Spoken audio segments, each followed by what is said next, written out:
Hello, it's me again. So as often happens when I'm sculpting, I didn't like exactly what I had. I felt like the curved piece on the flat piece was boring, and so I decided to create another domed piece of clay to add to the bottom of it so that I would have a sphere-like piece on top. So I did go ahead and do that, as you saw in the earlier video and as you probably have already done. And the edges weren't quite smooth, so after it was dry, I brought it to some sandpaper and I just rubbed it back and forth on sandpaper, and that smoothed the edges just fine for me.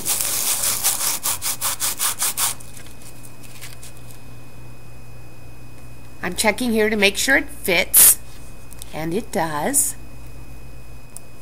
So I have gathered myself another piece of clay so that I can make a coil, as you've seen before, so I can attach the new piece to what I already have. So here I am just rolling out that coil, and if a coil ever gets stuck and flat on one side, all you have to do is twist it like I showed you when we first made them and keep rolling.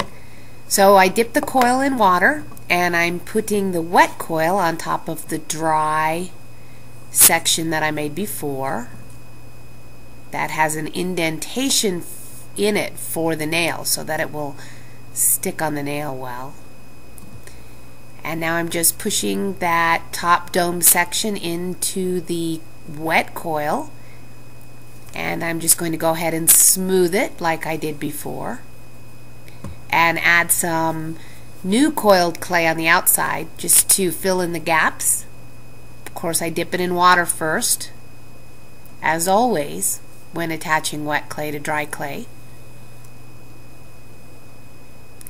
And then, if you really rub well, it prevents cracking. So go ahead and take that excess clay off and just rub it in really well. That'll make a big difference for you.